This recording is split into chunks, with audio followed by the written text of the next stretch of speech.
वंदे मातरम देशवासियों। आज का दिन 2 अक्टूबर इस देश के लिए अति स्मरणीय है, क्योंकि दो दो महान विभूतियों का आज हम जन्म जयंती मना रहे हैं। जी हाँ, पहले हमारे राष्ट्रपिता बापू मोहनदास करमचंद गांधी, जिनका जन्मदिन गांधी जयंती के रूप में बड़े हर्षोल्लास से पूरे भारतवर्ष में 2 अक्टूबर को मनाया जाता है। कौन नहीं जानता महात्मा गांधी के सिद्धांत अहिंसा परमो धर्मों को, जिसको मानते हुए उन्होंने दो सिद्धांत इस समाज के लिए अटल सत्य से भी बड़े हैं, उनकी नींव रखी, और वो थी सत्य और अहिंसा। हम सब 2 अक्टूबर को गांधी जयंती के रूप में जानते हैं, मानते हैं, लेकिन 2 अक्टूबर को लाल बहादुर शास्त्री जी की भी जन्म जयंती है, जिसको ज़्यादा बताया, मनाया या समझाया नहीं गया। तो आइए आज उसी के ऊपर चर्चा करते हैं, क्योंकि लाल बहादुर शास्त्री जी इस देश की आज़ाद हिंदुस्तान के दूसरे प्रधानमंत्री थे। कार्यकाल उनका बड़ा नहीं था, लेकिन इरादे बहुत बड़े थे। कद उनका छोटा था, लेकिन उनका विश्वास बहुत बड़ा था। जी हाँ, लाल बहादुर शास्त्री जी का जन्म 2 अक्टूबर 1904 में, लेकिन उन्होंने देह त्याग किया 11 जनवरी 1966 में।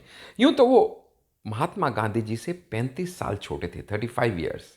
और जब वो मात्र 15 साल के थे, तो ऐसे में उन्होंने पहली बार महात्मा गांधी को सुना 1919 में, और उनके कायल हो गए, और उन्होंने इंडियन इंडिपेंडेंस मूवमेंट ज्वाइन कर लिया तत्कालीन एक ही वर्ष के अंदर, 1920 के अंदर। धीरे धीरे आगे बढ़ते चले गए, अपना कार्य क्षेत्र बढ़ाते चले गए, अपनी कर्तव्य निष्ठा से अपनी मोहर हर जगह छोड़ते चले गए। इसीलिए तो उनको जाना जाता है वाइट रेवोल्यूशन मैन के नाम से, क्योंकि दुग्ध क्रांति इस देश में कोई लेके आया तो वो थे लाल बहादुर शास्त्री जी। इतना ही नहीं, यहाँ तक कि ग्रीन रेवोल्यूशन के भी जन्मदाता वही थे, क्योंकि वही तो थे जिन्होंने नारा दिया जय जवान जय किसान। ये बात कब की है? ये बात है 1965 की।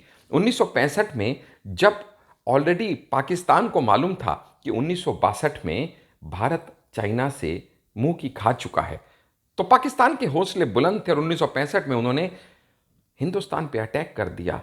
तत्कालीन प्रधानमंत्री लाल बहादुर शास्त्री जी ने ये देखते हुए कि उस समय लोगों के पास खाने की कमी ना हो जाए, जय जवान जय किसान का नारा दिया, और ग्रीन रेवोल्यूशन को हिंदुस्तान में लाके एक नया कीर्तिमान स्थापित किया। लाल बहादुर शास्त्री जी का कार्यकाल भले ही छोटा हो, क्योंकि नेहरू जी के देहांत के बाद जब उन्होंने 1964 में इस देश की बागडोर संभाली, तो देश के हालात बहुत अच्छे नहीं थे। चाइना से उसी समय मात्र 2 साल पहले हम युद्ध में हारे थे, और बहुत कुछ करने को था। और ऐसे में ठीक 1 साल बाद पाकिस्तान का 1965 में हम पे अटैक कर देना, लेकिन जिस मजबूती से, जिस दृढ़ संकल्प से, जिस राष्ट्र प्रेम के साथ, जिस निष्ठा के साथ उस समय लाल बहादुर शास्त्री जी ने देश का नेतृत्व किया, वो स्वर्णिम अक्षरों में लिखा जाना चाहिए। वो बात अलग है कि लाल बहादुर शास्त्री जी का अंत जो था वो थोड़ा रहस्यमय रहा। उसके ऊपर बहुत कुछ कहा और लिखा जा चुका है, लेकिन अगर संक्षेप में कहूँ तो इतना ही कहना चाहूँगा कि जब यूएसएसआर काशगंज में हिंदुस्तान पाकिस्तान का युद्ध विराम होने के लिए काशगंज समझौता किया गया, तो वो समझौता किया गया था 10 जनवरी 1966 में, और उस समझौते की ही रात 11 जनवरी 1966 में उन्होंने ये देह त्याग दी। कहा तो ये गया कि वो हार्ट अटैक, मायोकार्डियल इन्फाक्शन की वजह से ये दुनिया छोड़ के चले गए, लेकिन बहुत से लोगों की बहुत सी मान्यताएं हैं, जैसे कि अगर ऐसा हुआ तो जो प्रधानमंत्री किसी और देश में देह त्याग दे, ये छोटी घटना नहीं।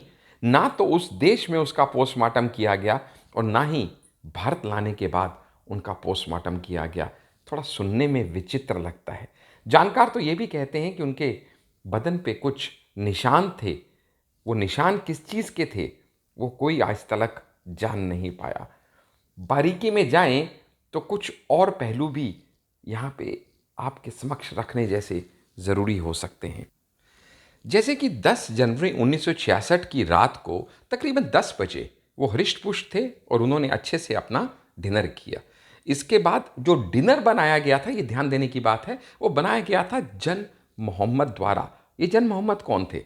ये कुक थे एम्बेसडर के, टी.एन. कॉल, त्रिलोकनाथ कॉल के। ये बात क्यों इंपॉर्टेंट है आगे समझेंगे। 11:30 बजे उनको दूध का गिलास दिया गया रामनाथ के द्वारा। ये रामनाथ कौन थे? उनके पर्सनल असिस्टेंट थे। यहां तक बात सब ठीक थी। 1:25 पे अचानक उनको बहुत जोर से खांसी आई और डॉक्टर को कॉल किया गया। डॉक्टर कौन थे? Doctor R.N. चुग, जिन्होंने सबसे पहले उनको देखा और मृत घोषित कर दिया। इसके बाद बिना वहां पोस्टमार्टम किए उनका पार्थिव शरीर दिल्ली लाया गया। दिल्ली लाने पे परिवारजन ने शरीर नीला होने की आशंका कही, कोई पोस्टमार्टम नहीं किया गया। शरीर पे कुछ निशान होने की बात कही गई, कोई पोस्टमार्टम नहीं किया गया। हो सकता है कुछ जानकार कहते हैं कुछ जल्दी रही होगी उनकी अंत्येष्टि करने में। इसके बाद भी संदेह के घेरे में होने से उनकी मृत्यु के ऊपर एक कमीशन बिठाई गई। वो जो कमीशन ने अपनी तहकीकात शुरू की, तो 1977 में उस कमीशन के आगे कोर्ट में जब डॉक्टर चुग अपनी गवाही देने के लिए पहुंच रहे थे, अकस्मात उनका एक्सीडेंट हो गया। एक ट्रक ने उनकी गाड़ी को उड़ा दिया। अजीब इत्तेफाक रहा होगा, लेकिन इत्तेफाक यहां खत्म नहीं होते, क्योंकि जो पर्सनल असिस्टेंट ने सबसे लास्ट में उनको दूध दिया था, रामनाथ, वो रामनाथ भी जब इसी कमीशन के आगे अपनी स्टेटमेंट रिकॉर्ड करने जा रहा था, उसका भी एक्सीडेंट हो गया। पैर कट गए, याददाश्त चली गई।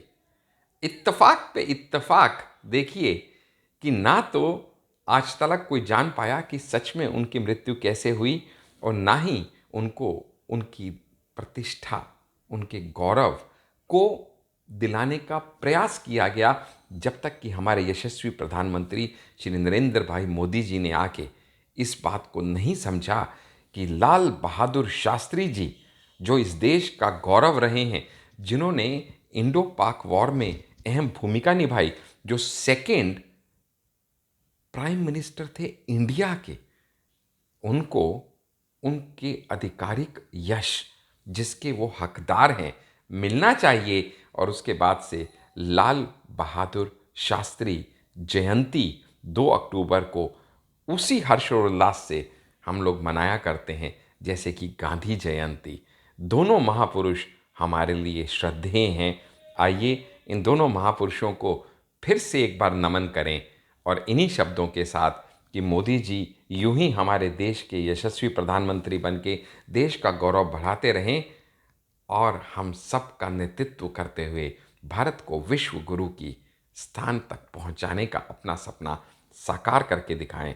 मैं डॉक्टर आशीष आज 2 अक्टूबर के दिन आप सभी को गांधी जयंती और लाल बहादुर शास्त्री जयंती की बहुत बहुत शुभकामनाएं देते हुए फिर आपके आगे नमन करता हूं। जय हिंद, जय भारत।